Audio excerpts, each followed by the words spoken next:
Hello, it is the Stranger Nerds back with us. We have myself, Connor Vandermark, we have Tommy Grant, and then we have a special guest today. We have Zak Wehrle, who's also a South Brunswick resident of our hometown. He went to film school in California, and welcome to the podcast. Thank you for having me on, guys. Cool to be here. We're finally Well, you were expanding our first our guest, so you would definitely have the special honor of spreading being the our reach very of first the guest. Jersey Nerds here. Do I get a T-shirt? We should make t-shirts. I was the first here. I'm down with that. We might have to if we ever make one of these t-shirts. days. We'll get there. One. So tell us a quick blurb about yourself, Zak, and what got you into Stranger Things. Have you seen it before? How many times you've seen it? What you love about TV and movies? Well, kind of a long story, but I've always liked movies. And then when I finished high school, I actually went to film school. I briefly worked in the industry in Northern California and then Southern California. And then unfortunately 2020 happened. But so kind of that took a back seat, but still have the same love for movies I always had. And Stranger Things, actually, believe it or not, you guys are going to think this is sacrilege, but I didn't like the first season when it came out. I thought it was really slow, but I gave it a second chance and I'm hooked. And then going back and revisiting these episodes, I mean, just amazing how, like, looking at last season, how much the kids have grown. It's like, they're even the same people. Like, wow. Yeah, I wouldn't say it's sacrilege. I mean, Mitchell and I have seen this show multiple times, and Connor and Nick have not seen it before, so this is their first time going through it. But wow. We've always seen season 2 as the weak spot, so this is kind of like the season where we thought was probably the worst. Granted, this episode is definitely where things start picking up. Mm-hmm. So just so you know, Zak, don't do any spoilers for season 3 or 4 going forward. Just stick with this episode. We don't want anything spoiled for Connor, Nick. Don't worry, I don't want to be that guy. Yeah. As our first guest, we just got to make sure. I appreciate it because I've been enjoying spoilers. Well, yeah, funny story. Is it okay if I spoil another movie? Yeah. So, which movie? When Last Jedi. Oh boy. Yeah, you can go ahead. So we go to opening night. We're excited. Obviously, the movie was not what we expected it to be. So we're walking out kind of just like, what happened? And there's a queue lined up for like the next showing. And my friend is furious. He's like, I can't believe they did this. I can't believe they did that. And we're like, Justin, there's a whole line of people waiting to go in there. And he spoiled the entire movie for them. We're like, oh my God, let's get away before we get roped in with him. So the moral of this story is don't be a Justin. Yes. Keep your thoughts to yourself until like when you're not standing next to people waiting to see it. But now, so you said you gave it a second chance and you enjoyed it. I'm assuming you've watched the show all the way through? Oh yeah, last season was phenomenal. Okay. I can't wait for the next season. Me and Mitchell have been just like, it's fun for us watching Connor and Nick kind of see it for the first time, but it's like we're at the lull part of the show. We're just like, it gets so much better. We can't fucking wait. Like season 4 is just insane, and I'm excited for when we finish season 4 and we can start talking theories for season 5 because I have a lot of thoughts, but that's a little bit down the road. So if you're willing to come back, we'll be happy to have you back. Season 4 was amazing. But so supposedly Eddie Munson's actor is going to be playing Human Torch, which I'm okay with.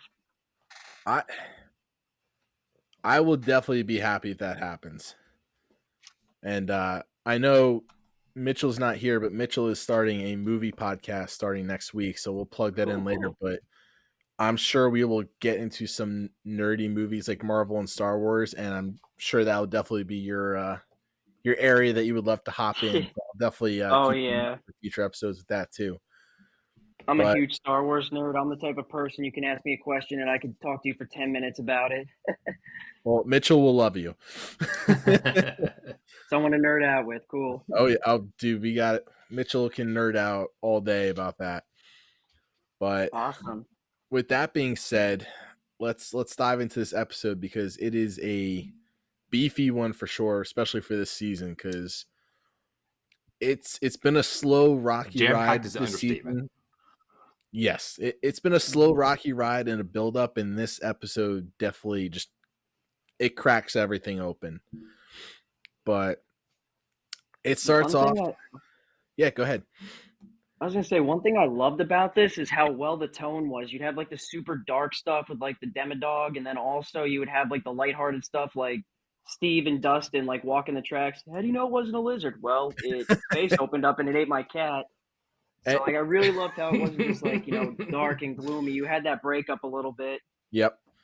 And we kind of talked about this last episode, but we were talking about the directive staff for Stranger Things and how Andrew Stanton, who is a big Pixar director, Yeah.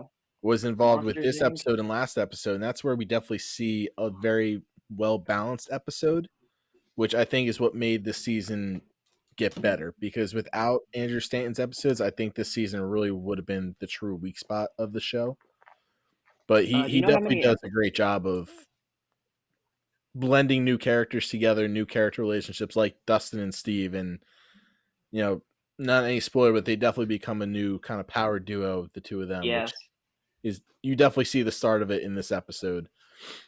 But Dustin and Steve combo is definitely a fun one. And like the character development, like you have Max and Lucas, and then you have Steve and Nancy with Murray. So you got like these, like Yeah. you start to see these relationships start to form. Now, are you a Always Sunny fan? Yes. So me and Connor were joking about how he was very similar to Charlie Day with the conspiracy theory, and Murray's just a fun character to throw in the mix. Yeah. It's definitely that fresh, fresh breath of air that this show needed. Was definitely a character like Murray. Oh yeah, and not going to spoil anything, but his role in season 4 was so perfect. Yes, and that's another reason I'm excited for them to get to season 4, because he definitely has a very comical role. Yes.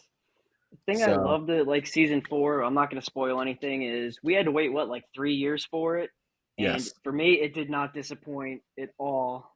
No. And they even tease you with, they divided up the season into 2 parts, but it's funny enough that you say it, because Connor has seen little bits and pieces of season 4, which it kills me. He's one of those weirdos that starts to show at the very end. It was more so a situation by happenstance of like, oh, I was hanging out with someone's like, oh, I have it on. I'm like, all right, and then I happen to like, oh, this actually is pretty good. Okay, so I saw like, I think I saw 2 of the episodes in season 4, and I was like, all right, this has to be on my list of things to watch. And then no, like I think not even like six months, maybe a year later, Tommy's like, hey, I'm going to do this podcast. Like, all right, this is actually giving me a reason to watch Stranger Things. I'm in. I was already so far behind the 8 ball. Yeah.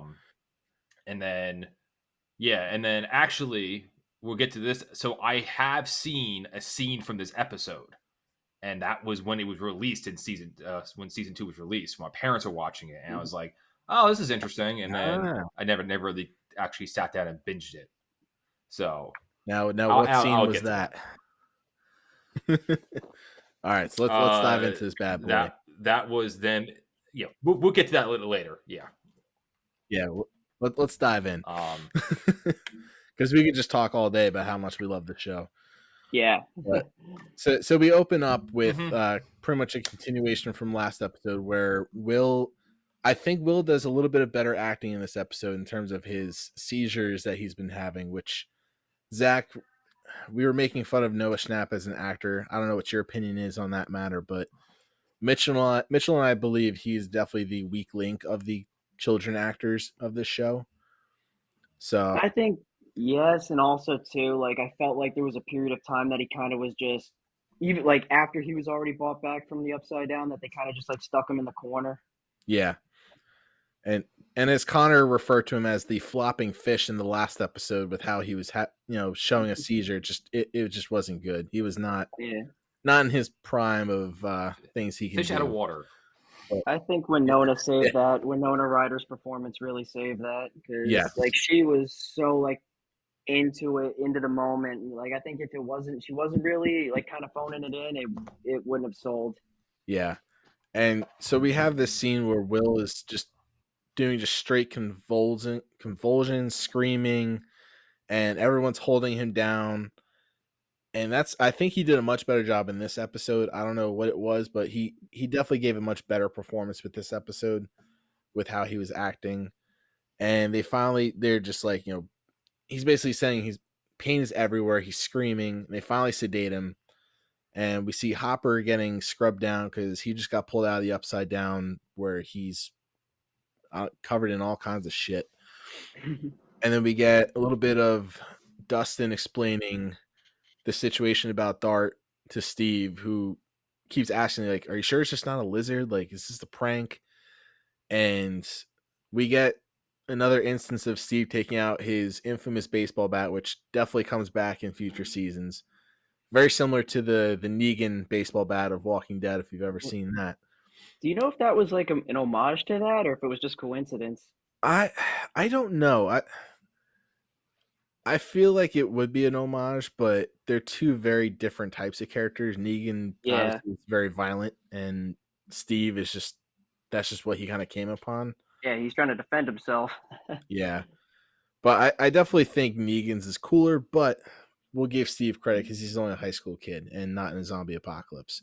Yeah, So he's we trying to find his see way through life exactly through life and through love. with a baseball And, bat. yeah. and so we see Steve go down into the basement and investigate, and we see the molted skin of Dart. And he shows it to Dustin, and Dustin realizes it's grown again. And we see a giant ass tunnel underneath Dustin's house, and we credit on Dart. He's definitely a good tunneler and got the hell out of there. I And really love the camera movement. Like it shows them almost like it reminded me of Shawshank when at the end of the movie when you see the tunnel in the wall, the camera yeah, just pulls back and like goes through the tunnel. I really like that. yeah, they definitely had some good shots in this episode with Dustin and Steve. And so we hit the credits, and we move into one of my favorite scenes of this episode with Nancy and Jonathan kind of having their little celebration with Murray. And it Murray just cracks me up with how easily he can just read people. And so they send the tapes off, and he's basically asking, like, all right, like, you should stay the night. And Nancy and Jonathan are both playing, coy and shy and saying, we should probably get going. And he's like, just share the bed. And they're like, oh, no, no, no. And he's like, what is this, a lover's quarrel? Like, you told me all this crazy shit today, and this is the first lie you've told me. And it's just another kind of inside joke for the podcast, because I've been trying to get Connor and Nick to take sides of Team Steve or Team Jonathan, because every show or movie has a good love triangle, and they're all collectively Team Anti Nancy with how she plays Steve and Jonathan. Oh, there's a point in the show where you're like, I hate this girl. Yeah. So I'm glad you're I'm kind there of right on now. I'm glad you're kind of in that collective, because I was trying to get them to pick sides, because Mitchell is very pro Steve, and I was jokingly pushing Jonathan just to try and divide them to see if they would take sides before seeing what takes place over the future seasons. But yeah, we've collectively agreed it's just Team Anti Nancy. But yeah, that was my first stance, because I was like, I feel bad for both these guys because they're getting either played or overall just like, I don't know, just toured with their emotions. I guess is the best way to put it for my especially like it's definitely season 2. It's definitely even more so, at least in the beginning of the season, where you kind of had like the fracture between Nancy and Steve, and then the whole thing with last scene is like, oh, I waited for you, and like you're already dating Steve. Why are you waiting for Jonathan? Like that's just like, what are you doing to yourself? Oh, So I I did remember not like that like one. I watching did it and not like thinking, her saying that. I was like, why are you being like this? Why are you playing with people's emotions? It's bad enough you got to fight these demon things, and you got to have teenage heartbreak on that. Like, what is wrong with you, girl? and Murray calls it out, just like we mentioned. It's shared trauma, and he reads it like a book, and then he instantly Yep. starts going into how there's another lover, and he's like, "Who is it? Who is it?" And he looks at Jonathan. John's like, "Steve," and Murray's like, "Steve. We like Steve, but we don't love Steve." Aw, And Steve. Nancy's just trying to fight it, and there's line number two. It's just that whole conversation interaction. Just it makes me laugh every time I watch it. Yeah, But this is the first time I've watched this Golden. in a couple years this season, so I was like, "Oh yeah, Billy's in this season." yeah, Baker Montgomery was so good. It's like you go from just hating him to eventually softening up to him, but yeah, so good. we haven't even talked much about Billy's character because up until this point, you don't get much of his character other than just him cursing out Max every time Mac, he yeah. picks her up or drops her off. And he does have a Or being very racist. interesting character arc going forward, but we don't see him much yet. But yeah, he the actor himself, he's a great actor, but his character is just a pure dick. Oh, he is. Like every time he's on screen, I'm like, I hate this guy. But it's a sign of a good villain actor is if you can really make people hate you that well Oh with yeah. how little screen time he gets. Mm-hmm. It's very easy. You just love to hate him. And like But it's not even like they went like, oh, like let's say he just made him like so over the top, like, oh, this guy kicks puppies. He's doesn't hurt anybody. He's just a jerk. And like for someone to well, just be like that irritating without doing something like terrible, it's like you got a good actor, you got a good writer there. I mean to counter that, he did try to run the whole party over while they're riding their bikes at one time, and That's true. I forgot about that. it didn't look like he was gonna turn the wheel. So if Max didn't turn it, I feel like he probably would have hit them. I thought he was going to. First time I saw that episode, I'm like, nah, man, these are kids. Don't do this. Don't do this. Yeah, he's just the pure definition of reckless and just doesn't care. But so going back to Nancy and Jonathan, they have that awkward, Murray basically gets in their heads and they both go their separate ways and you see them getting restless and they eventually hook up. And the next morning they're having breakfast and Murray with another great quote because he told him to sleep on the pull-out mattress goes, "How was the pull-out?" And Jonathan He's just just spits toying out with his them. drink. It's another He's just classic line toying with because them. yeah, and he drops his egg and he's smiling like he knew exactly what happened. He chose his words very carefully, and it was just I just love his character so much. It's perfect. But so It's you like can a definitely cat tell with a Jonathan yarn, and Nancy are a just ball of yarn, just. yeah, and they're just so uncomfortable around him because they're just like they're afraid to say anything. They're like they know he knows, but they're just too afraid to admit it.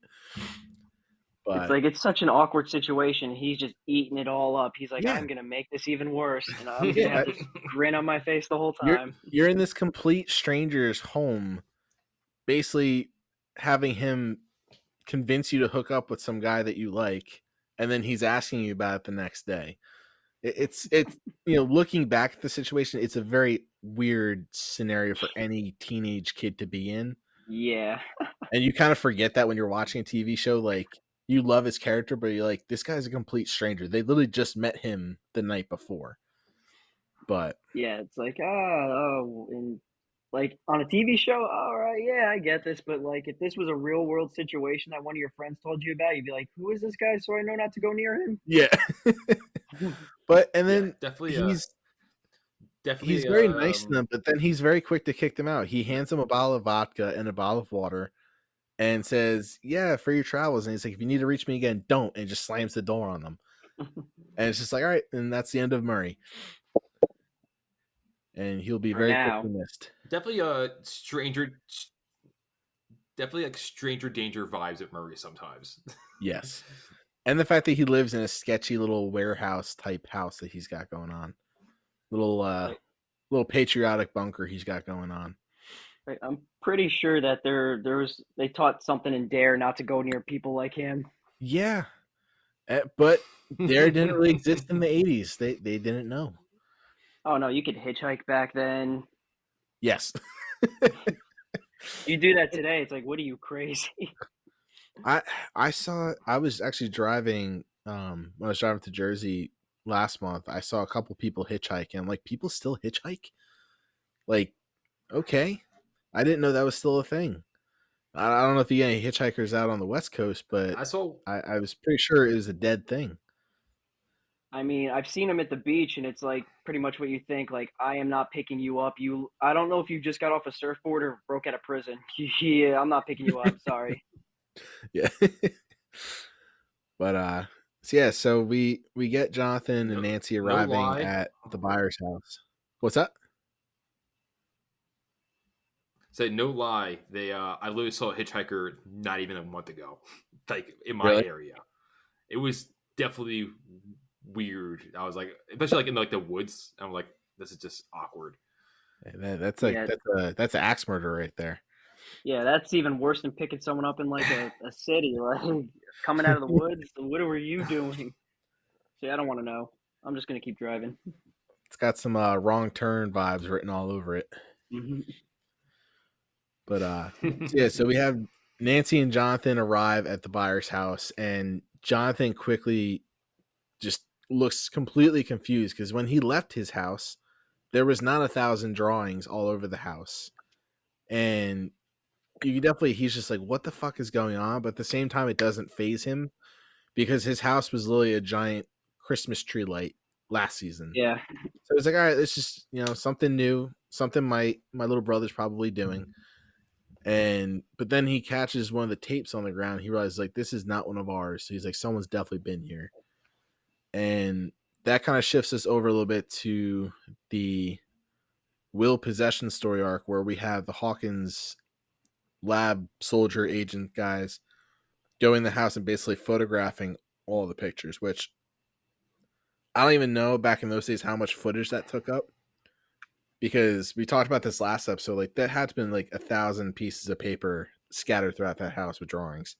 So I don't even know how the hell they managed to get all that Oh photographed yeah. perfectly. But and they specifically take a picture of the shadow monster to bring back and show Will and Dr. Owens.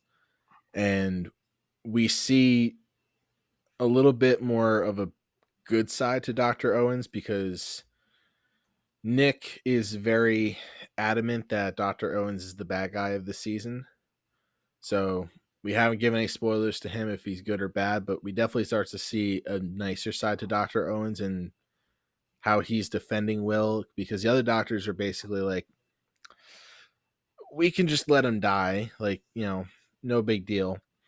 yeah. What did And they say? Either way, if we do nothing or we do something, he's gonna be dead anyway. yep, because with how quickly Yeah, the that was infection was taking over the his brain. context. Mhm.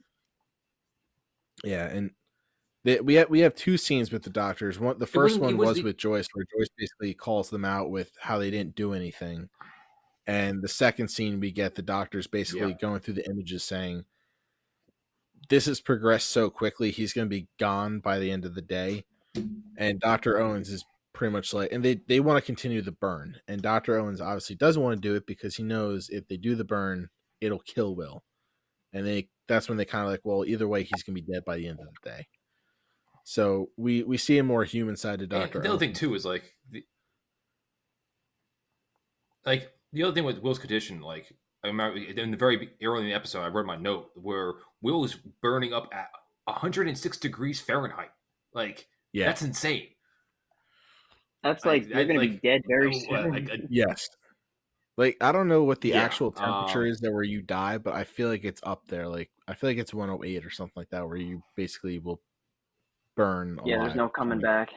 Yeah, but it's tough because Yeah. they're kind of in a lose-lose situation because they don't know of any solution because they're dealing with something not from this world, and it's almost similar to what we went through with the coronavirus, where it's like Yep. so many people are dying, and they're like, "There's no cure for this. It's like it's nothing we've ever dealt with before." But this was just with a single case, and it was isolated. So in their minds, it's like, well, we can let them die, and problem solved. And then Yeah. we just burn everything down, and no worries. But Dr. Owens is very adamant about wanting to save Will's life, and hopefully not be fucked over like Dr. Brenner was, where Dr. Brenner just said, just kill everybody who gives a crap for the government.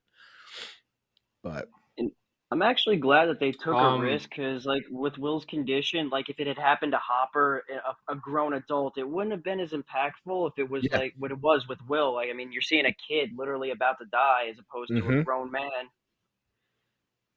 So I'm really happy they took that risk. Yep. Connor, were you gonna say something? um, yeah. So it just this quote happened to pop in my mind. Are either one of you Star Trek fans? So so, A little bit. not too Like, familiar with it. because the one thing that came, because in the second movie, the Wrath of Khan, like there's a quote in it where um, it's like the needs of the many outweigh the needs of the few or one, and then there's the flip side of it of like the needs of the one outweigh the needs of the many. And it's kind of like that's kind of the dilemma they're going through. Is like, oh, no, is because the other doctor is like, oh, is his life really that valuable? And no, no, Dr. Owens is, to his credit, no, going to bat for Will. And we have previously saying, like, seeing with him, one thing that I was definitely saying about Dr. Owens, like, I think he very much is egotistical. No, he thinks that he is very much a stubborn man who thinks he usually is right. But now that he's actually seeing the extent of how things are going now, like, I think he's definitely changing his tune of there's a lot more wrong here, and maybe he needs to make up for it because he's the one who maybe even put Will in the situation in the first place because he didn't take him seriously. So it Yeah. could be very, very much guilt on his mind when it comes to that. And he knows he's in way over his head because we're skipping around a little bit with the scenes, but he has a moment with Hopper where he brings him down into this basically makeshift elevator shaft, and we get a view of what is now the gate, and it is fucking massive, just like hundreds of feet tall. And he's like, "This is what we're dealing with," and Hopper is pretty much in just shock of like, "This is how bad it's gotten." And we see all these different tunnels, and we kind of Great scene. like, yeah, like, I'm sure Zach has much more appreciation for that scene in terms of camera angles and stuff, but it was just a really cool scene of how they shot it. And you just see all But these tunnel networks, and we just like, all right, it's much worse than this little tiny opening we saw through all of season one. one thing I really liked, have you ever seen Aliens? Mm-hmm. Do you remember where they're I going think I've into seen the that one. aliens lair and you see the radar of all them and they're slowly just disappearing off the radar, getting picked off by aliens? I Yep. totally got that vibe when guys are getting picked off by the demodogs. Yes. Yeah. Later on. Yeah. Later on in that episode, when they just, I can definitely see the alien scene. And it's kind of a scene that happens in a lot of science fiction movies that always seem to rely on just this little tiny screen on a computer panel with just a bunch of dots, and it's an Yeah. easy way of not having to shoot all this action scenes. It's an easy solution. All you got to have is a little bit of sound of people screaming and some maybe like bloody slurshing noises and just dots disappearing. It's an easy Yeah, way and probably a cheaper way of filming a whole action scene. I mean look at them. It's completely foggy. All they had was flashlights. Just turn your Yep. flashlight off and we'll add sound effects. Yep. But hey, it still had the same effect. Like it still lets you know like this is some scary shit. Adds a little bit of a horror vibe to it, and probably a hell of a lot cheaper than filming a lot of CGI blood and gore. Yeah. I will say though, the CGI and the practical effects meld so well in this show. I love it. Yep, they Like, definitely they do a great blend of trying to do as much practical effects as possible. Because we even talked about going all the way back to season one where they have the scene with the van being flipped, where 11 flips the van over them. mhm. That was all practical effects. And there was an incident with that scene where the van actually collided into the camera crew and broke some of the cameras, and they didn't want to do the stunt again and switch to CGI. But the Duffer Brothers were so insistent, like, we want this to look real, so they did it again and it worked. But it's just like they are very dedicated to making sure it looks actually realistic, which it goes back to the 80s, where the 80s did rely on pure practical effects, like, especially movies like Star Wars, that was, revolutionary for that time. Oh yeah. And then Lucas came back with the prequels, and everything was green screen. Yeah, it's here we get a good balance of CGI and practical effects. Definitely more leaning towards practical effects when they can. No, I was very shocked. Like when they first introduced the actual Demogorgon, I thought it was CGI, but that's actually a person in a suit. Yeah, I think they I do did not some know scenes with that. CGI when it's a standalone Demogorgon, they usually have it's a actual person in a good costume. But when they do the action sequences with the Demogorgons, that's when they use CGI.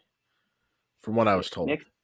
Next time you guys Hmm. watch an episode and see a Demogorgon, take a look at the person's hands, because I saw there's a control like to open the face mount. You actually use your hands. There's like a thing. So like when it opens, you'll see them spread their hands. And they just Huh. like use CGI out in post Oh, production. okay. Interesting. That something we didn't know. We actually learned something tonight. Um, That's really so interesting. I have another, to check that out. yeah, we're definitely have to rewatch this now. But going back to Will, we have a very cool scene of seeing how possessed or taken over by the shadow monster that Will is, where he finally wakes up and we see him not recognize who Bob is. And Dr. Owen starts asking him a bunch of questions where he goes, do you know your full name? Do you know who I am? And Will kind of questions like a doctor. And he's like, have we met before? And he goes, I don't remember, which we know they've met multiple times over the past year because he's Oh the one who's shit. been examining him. So that's that first cue of like, is this Will talking or is this the shadow monster talking? Because we've kind of talked about it throughout this season of like, is Will truly possessed in the sense where he's actually possessed by the monster and the monster's taking him over? Or is the monster speaking through Will? We don't really get a clear picture of what's happening, but in this interview, we kind of see, the shadow monster's kind of almost eliminating Will's memory and speaking for him, which is why the monster Um, doesn't remember all of these I things. I don't. I might have an idea on this. It just popped in my head on this. Okay, Um, let's hear it. I don't think it's maybe not eliminating his memory, but more so if it has more of an influence, it's because the people he knows is Joyce and Mike. All right. Mhm.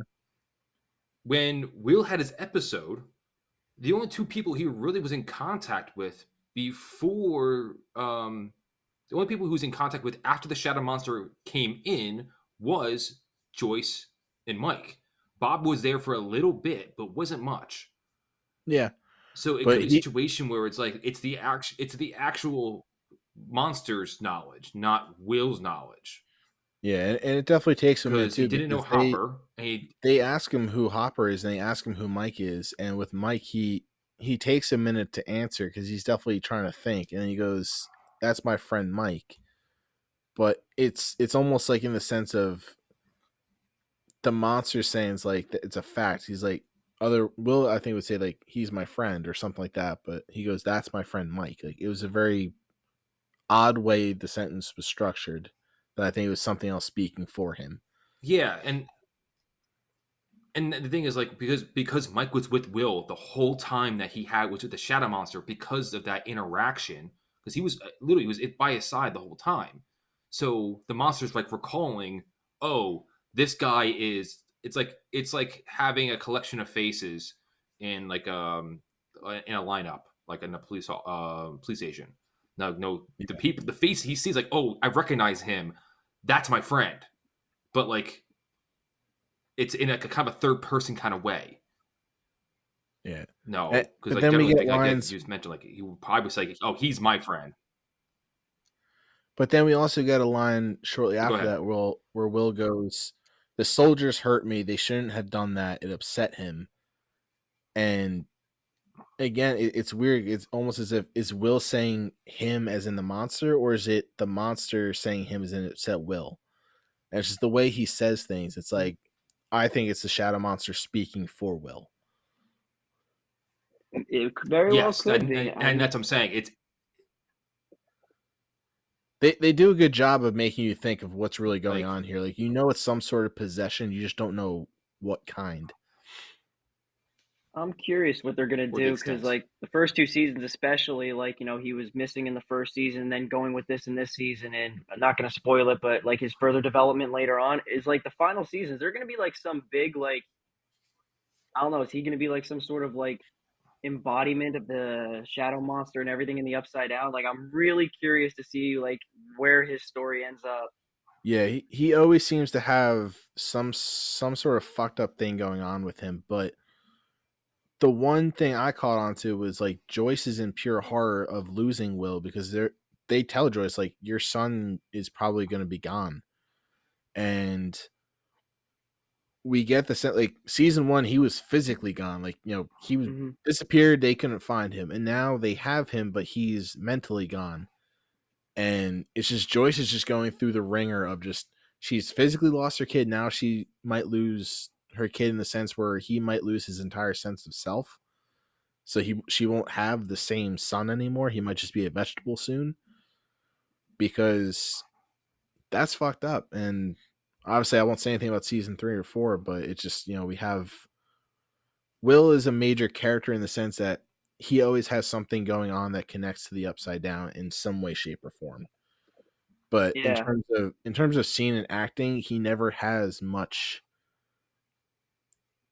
He doesn't have much role in the overall plot in terms of I, like interacting with all the characters. He's mhm. kind of doing his own thing.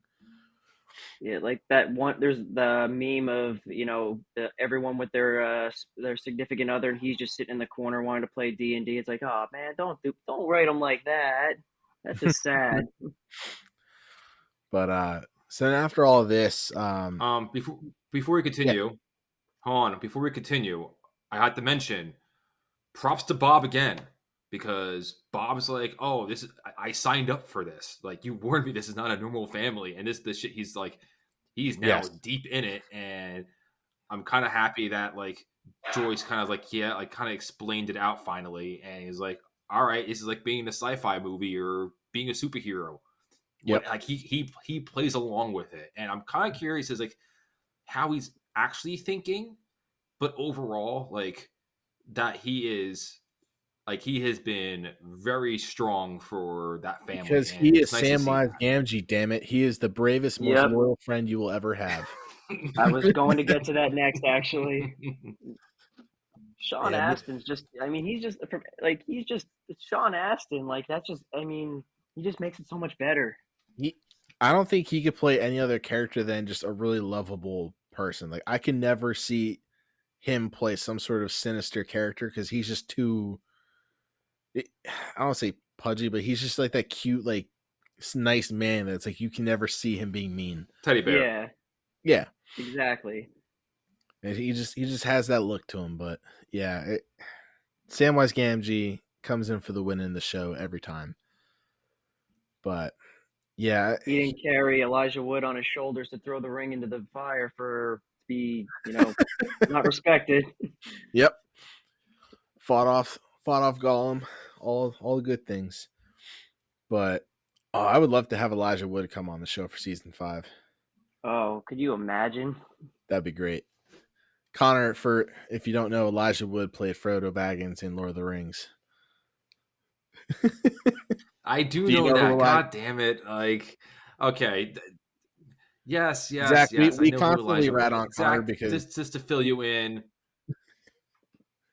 he has no knowledge of I'm names not at good with all. actors. I'm really bad at putting names to actors. It's an issue, and like when they's like, "Oh no, you know who this is?" I'm like, "He looks familiar. I don't know his name." It's like, "You don't know who this is?" I'm like, no." Yeah, one Like of after like it's like now like in front of me, I'm like, Okay, well, Elijah Wood played go ahead." Frodo, so it would be a great thing for him to bring him into season 5.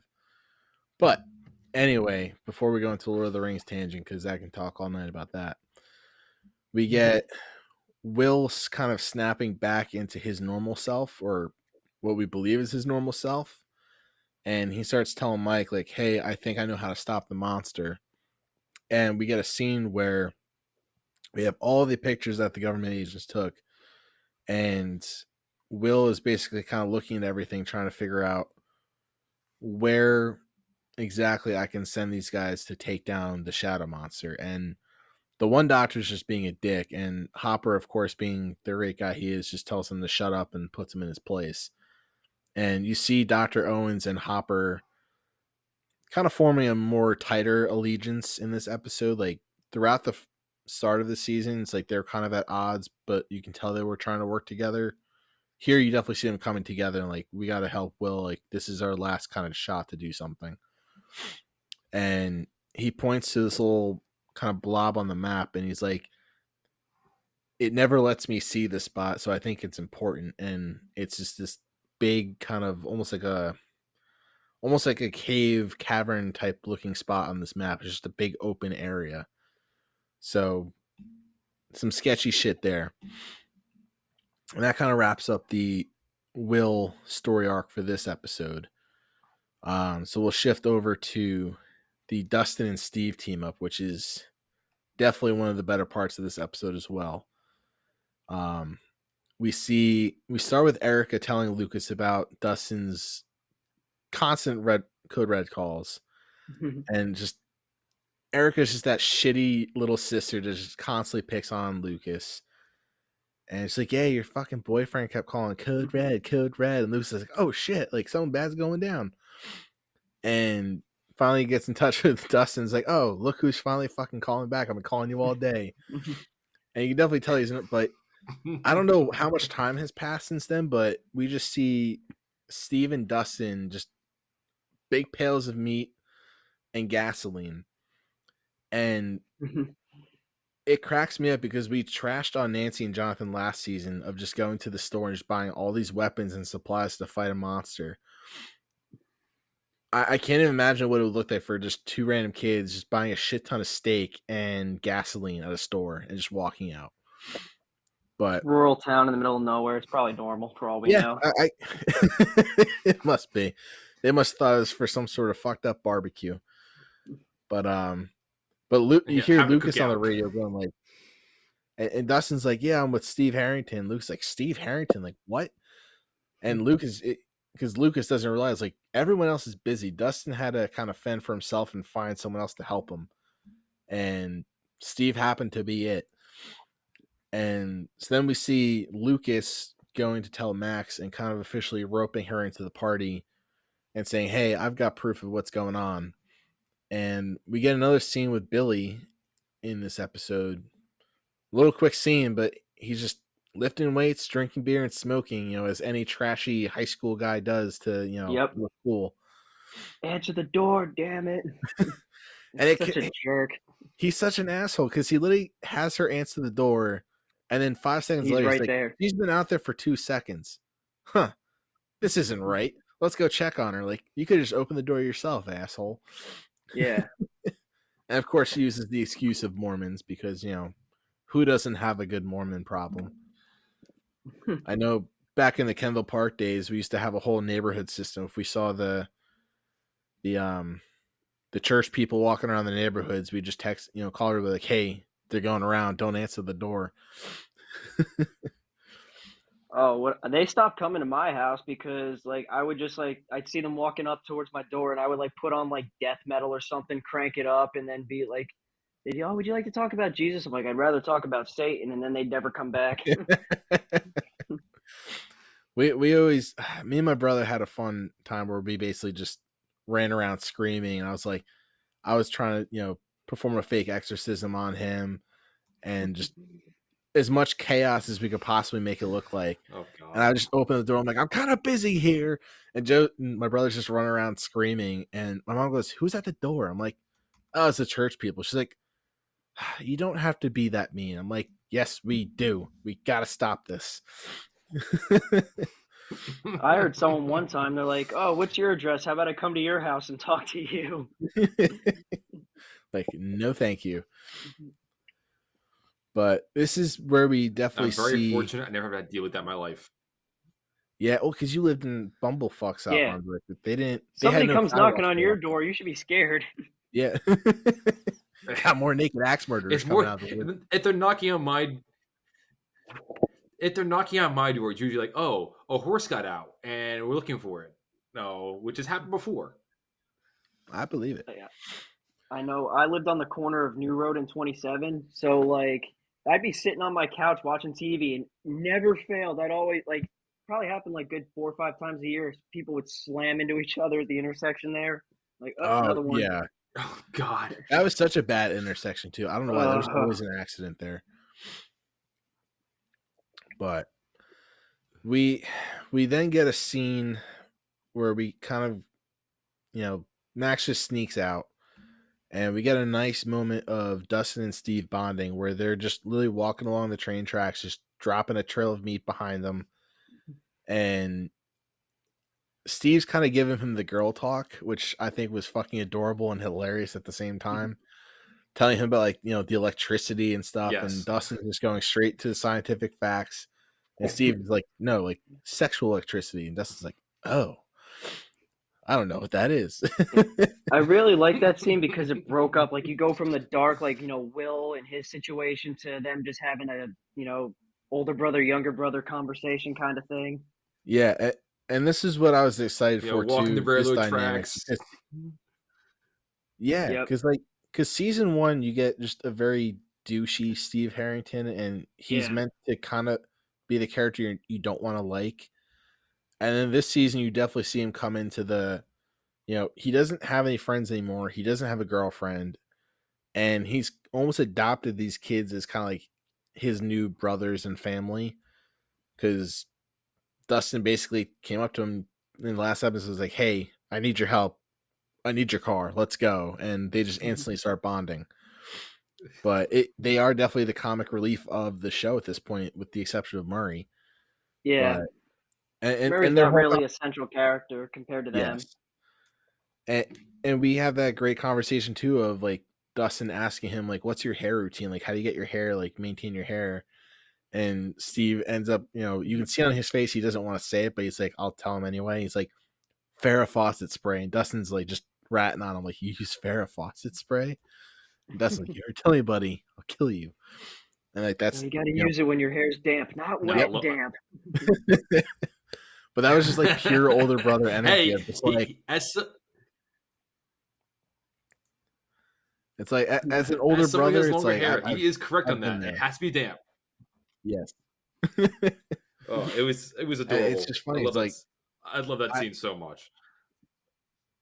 and like I felt that scene because like as an older brother, you get to that point where you're just like you have your sibling ask you a question and you're just like, this is gonna be an embarrassing answer. It's like I can't just not say anything. All right, I'll tell him. But if you tell anybody, I will fucking kill you. But so then we see Dustin, Steve, Lucas, and Max all meet up at the junkyard, and we see them kind of having a little banter between Lucas and Dustin, kind of still arguing at this point of like, hey, you both of you fucked up. Like Dustin's mad at Lucas for bringing Max. Lucas is mad at Dustin for basically keeping a Demogorgon as a pet, which definitely is much more severe than bringing Max into the party. So Dustin's at fault, but they kind of make up. But again, you have Steve coming over to comic relief, like, "Hey, dickheads! Like, why is this random girl the only one helping out? What are you guys doing?" And it's just like Steve all of a sudden just becomes the boss of all of them. He's like, "Let's do this." And I Let's be love. real. Can you really be mad at Dustin? I mean, how can you be mad No, at him? he's such a sweetheart, and his He's heart from was in New the right Jersey place. too. He thought he had a Pokemon as a pet, and it just turned out to be a man killing monster. Yeah, definitely not gonna see that on Pokemon. Nope. But you see them kind of gathering stuff up, so it looks like they're kind of setting up a last defense line, which on a bus, I guess it makes sense to go there, but it's just like you're trapping yourself into one spot. Yeah. And we know these monsters are fucking strong. I mean, really strong. So I don't know what they were planning as an end game here. But the whole end of the episode I thought was a really cool we get like almost like an 80s styles montage at the end of this episode, which, it's pure 80s. 80s was known for their montages in their movies. And you Oh just see yeah. them all, building up the defenses and the bunkering down the school bus. You see the shot of all the soldiers gearing up, which is a pure 80s action trope of just all of them gearing up to go in. And they're up entering the upside down. And you get the scientist, getting up the map, and he's basically, the man at the chair kind of guiding the through. And that line is like, I hope this kid was right. Mhm. This is that classic line. It's like, hope he's right, because everything's fucked if he's not. And I just love that scene. It's just a good 80s, because we know how much the Duffer Brothers just took from 80s cinema, and I thought that was just kind of a classic way to. I love how they like embrace like what you'd call like generic cliches, like the Yes. synthesizer music, and like like you see the posters, you hear like them listening to rock bands, you see like the Yep. way they dress and the neon, like when they go to the mall in later seasons, like they really, you feel like you're in the '80s. It's not just like, oh, it takes place in it, but it could realistically Yep. be now. And even the music, they take some just good 80s songs. I mean, even the beginning of the episode with Steve and Dustin, they had, Hammer to Fall by Queen Oh, playing. I love that. Yeah, I think it was Round and Round playing when Mhm. Billy's working out. So Yep. it's like you have these really good 80s rock songs going on, which I definitely love. And they seem to have a song per season that just really sticks out. Season 1 we had Should I Stay or Should I Go, which is a classic. And Yep. that kind of comes back a lot. Season 4, which is, it's not a spoiler, but Connor's already seen it, but the um what's the song, Run Down the Hill, or what's it called, Run Yeah, Up the Kate Hill? Bush. Yeah, so like you have that song kind of come back as Yeah, a the Kate huge, Bush song. Yeah. kind of highlights that season. I don't think we have a specific song for this season, but it's just like they had so many good 80s, Yeah. rock hits scattered throughout. Without spoiling it for anybody, Tommy, you'll know. The music with Eddie Munson, that one scene, that put a Yes. smile on my face. Yep, Connor will definitely appreciate it. So, in another Once I could, reason that I'm just excited for season 4 to I don't come. I don't know who that is, so didn't spoil anything. Connor, so Zach, Connor is a big D&D'er, so I know Connor will come to love Eddie Munson's character. He oh is my god, you will that truly enjoy his character. we'll, like that season made me want to get into D&D. we'll Like find I Yeah. don't know anything about it. I'm like, I want to play this now. Yeah. Like I want to sit in a basement, order dominoes. out. Like like I want to indulge in this Well, experience now. This it, show it's really has me like interested. it's a lot of fun. We actually, during COVID, Connor organized a little D&D event that we did a little bit of D&D, so I got my toes wet with it. I didn't do much since then, but it is a lot of fun. And season 4 of Stranger Things definitely makes D&D look like a really fun game to play. Oh So yeah. maybe we will organize a D&D campaign sometime, Connor, where we will get all sorts of people to come play. I think it might have to be arranged. You heard it I'll from Zach. try. It's definitely be It'll definitely be a down the road project, but I think it's it a lot might of be work. worthwhile. Yes, Maybe when we get to it's a season lot of 4, work. We'll get there one day. that'll be the celebration for finishing season 4. Is we'll have a mini D&D campaign. That's awesome. But Yeah, season 4. There was. I can I'm do going to one be shot. very vague. I'm not going to mention names, but there was one character. They had a cliffhanger from the previous season. I'm like, oh, all right, so that's where they are. Can't get any worse. Oh, this yep, happened. Okay, this just got a lot worse. All right, it can't get any worse. Oh, it got 10 times worse for this guy. Is he going to get a break this season? nope. Yeah, D&D comes into play big time season 4, so I know Connor will definitely appreciate it. But so getting back to the story here as we wrap up the final scenes, we have a cool showdown where the soldiers are entering the Upside Down, and then we go to the party where Lucas is kind of up top on the bus with his binoculars on lookout. You get that kind of cool. Everybody's kind of hanging out. Steve's playing with his lighter. Dustin's pacing back and forth, getting pissed off at Max because he's definitely we're getting a little bit of a jealous Dustin, because Dustin Lucas are definitely both into Max, and we see her leaning towards Lucas and not Dustin. So I think we're seeing more of a jealous Dustin at this point. So we had another little mini love triangle, but that one doesn't last very long. Stuff But like that, I really like they put that in because even though these kids are facing the end of the world, they're still kids and they act like kids. Yep. And it's funny, we get another callback to where Steve was kind of giving him girl advice of like, oh, just act like you don't care. So Dustin's just being a complete dick to her. And Steve's like, hey, good job. Really make it look like you don't care. And Dustin's like, what are you talking Good job. about? Like, I'm actually mad. And he's like, I'm actually mad. Like, stop talking. You're being stupid. And Steve's just laughing like, okay. Because like he just fully is convinced that Dustin's just following his advice. But so then we finally see one of the Demogorgons show up. Actually, before we get that, we get a little bit of background on Max's character, filling in some of the gaps that Nick and Connor were kind of asking at the beginning of the season. So we find out that she's a kid from divorce. We don't know what happened with the dad. We know the dad's still in the picture, but it looks like they kind of moved to get away from the dad. So who knows what the real story is behind that? But she kind of shows concern. Like, she's like, hey, I'm a sarcastic asshole all the time, but I don't want to turn into my stepbrother because when we moved here, he just became angry all the time. So we kind of see her open up to Lucas and become a little more emotionally vulnerable. And right as they start, that's when we get the Demogorgon kind of coming into the picture.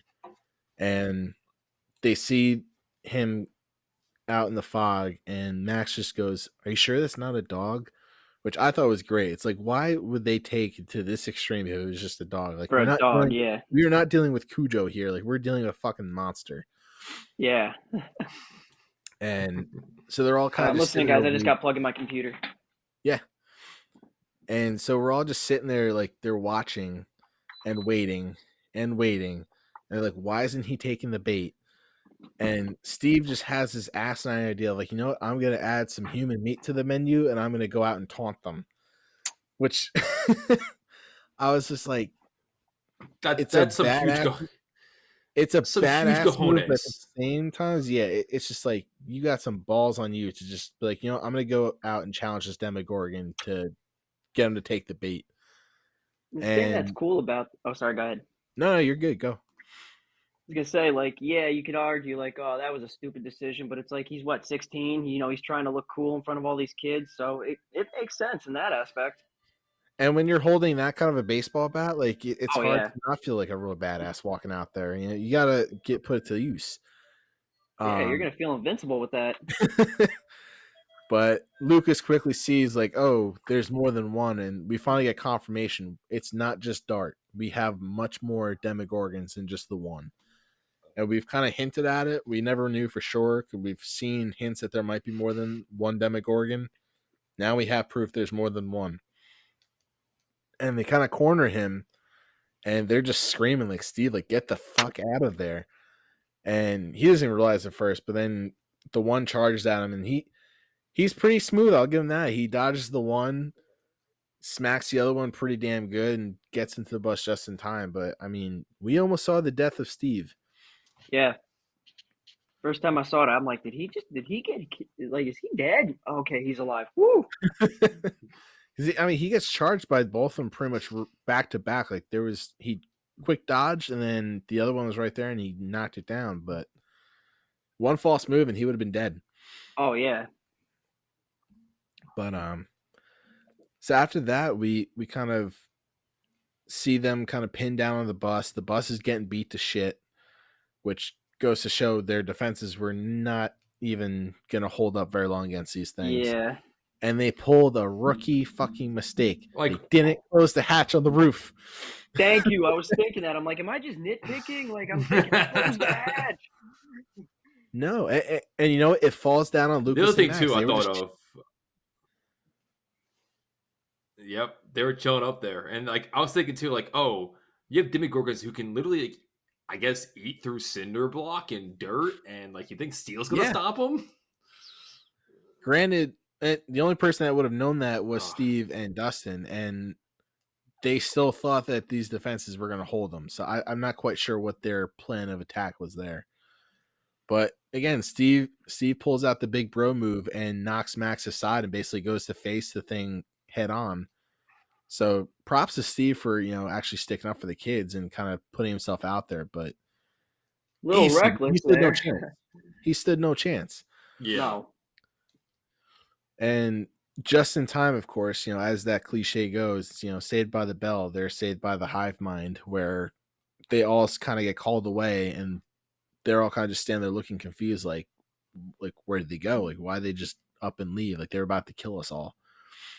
And we get back to the soldiers and we see Will kind of snap in, start crying. And he's like, I'm sorry he made me do it. And that's when you get that scene of like, oh shit, this wasn't a plan from Will. This was a plan from the Shadow Monster. The Shadow Monster tricked everyone in sending all these agents into the pit.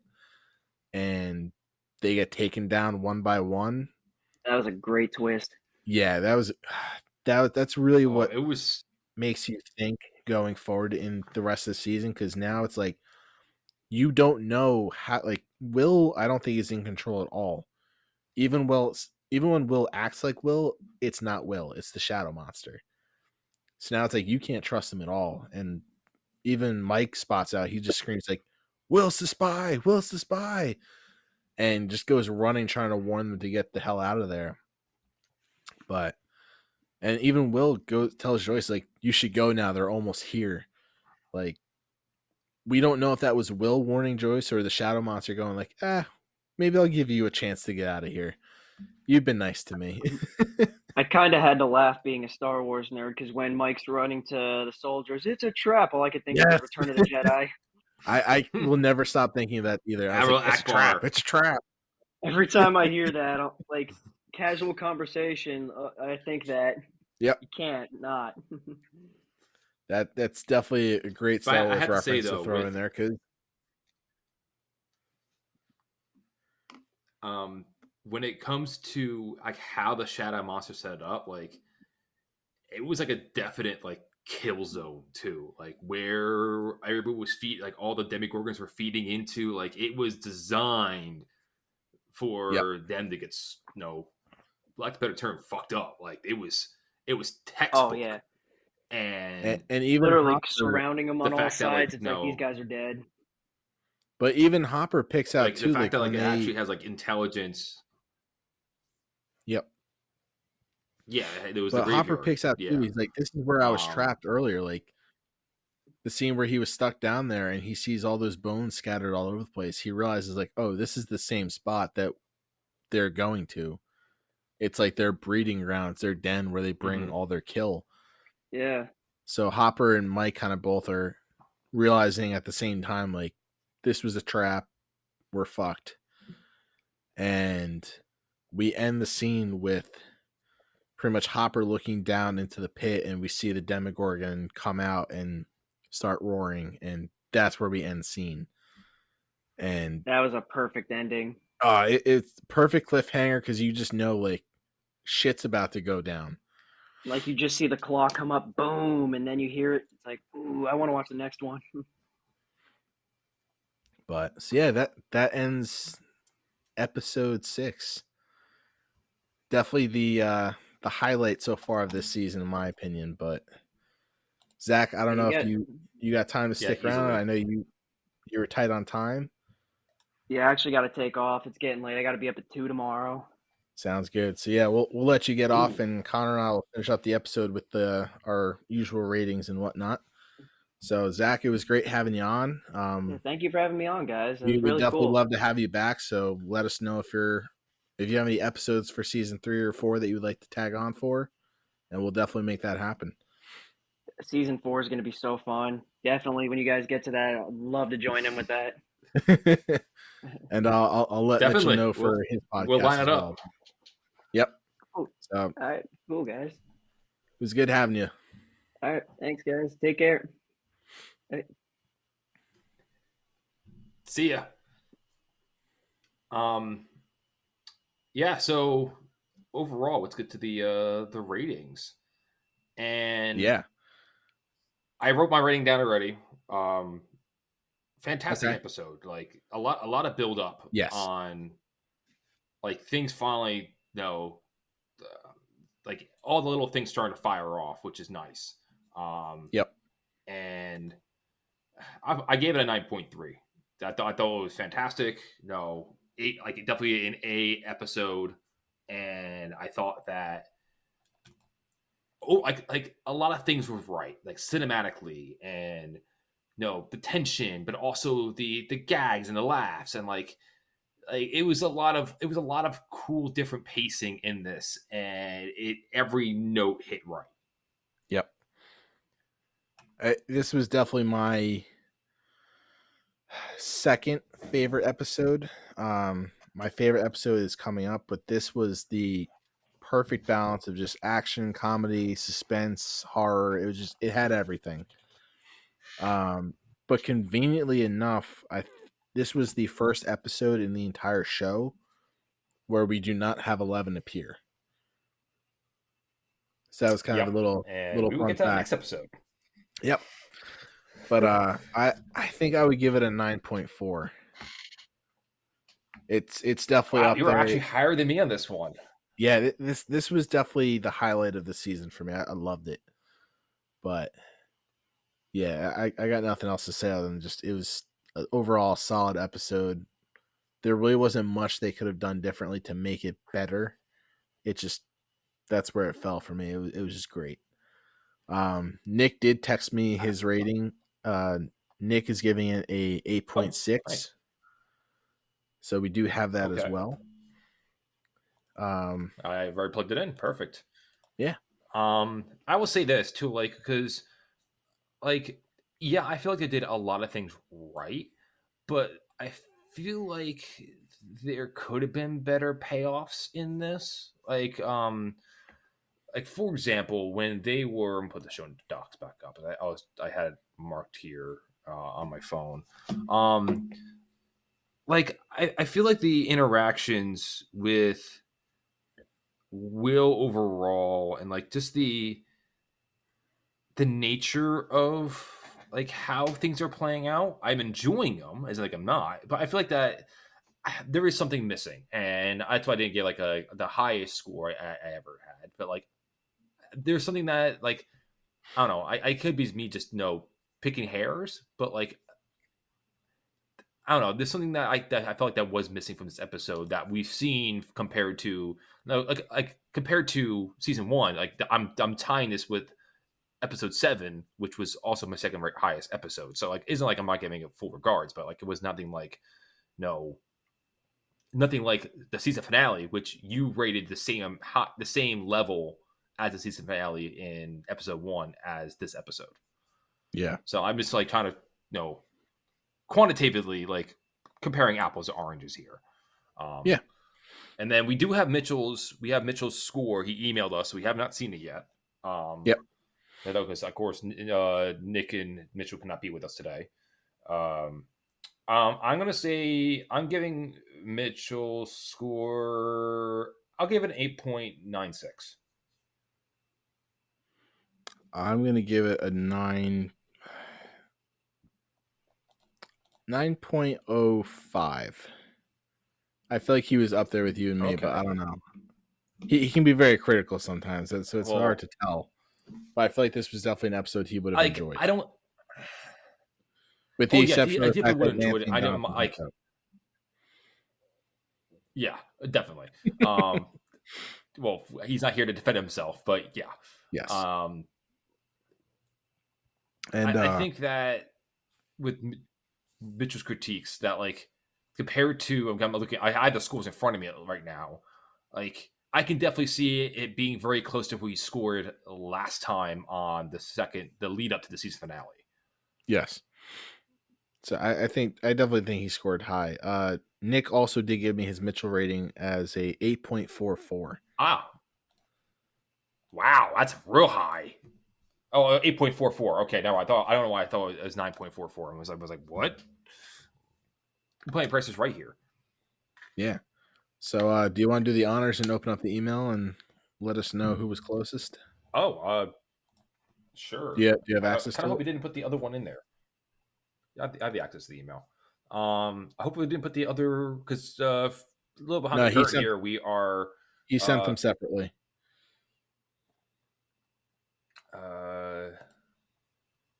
That's the logo.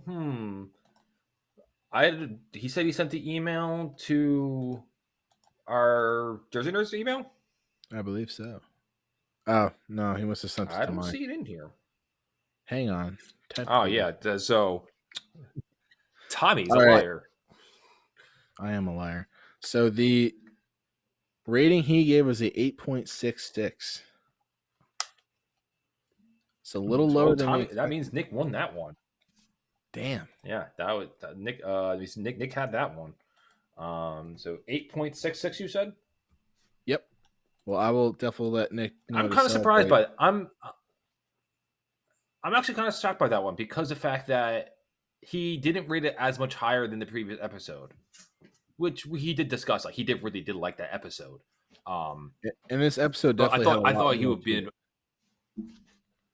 Yeah, this had a lot more shebang. So I'm actually really curious when he comes back for episode. Because spoiler, me and Tommy doing the other episode mano a mano. So, and that will be an interesting one. So we have a little bit to catch up on episode 8. And I kind of want to hear his thoughts on why he didn't score higher. So, all right, Mitchell, if you listen and to with this, that, we that's have everything. questions. We have questions, and we expect answers. So with that, I want to thank again Zak Wehrle for coming on, for being our first guest, and then overall, we'll see you guys for next week, which will be episode 16, The Sisters. Is that correct on that one? The Sisters? Lost Sister or right, something like that. It's a forgettable title for a forgettable episode. Oh, I don't think it's forgettable. We'll get into that. All right. We'll get into that. Let's follow us on socials. Stranger Nerds on Instagram and on X. Yes, I know it's Twitter. I still believe it's Twitter, but hopefully we get blue sky soon. And that's it for Tommy Grant. This is Connor Vandermark, and have a good one. Have a good night.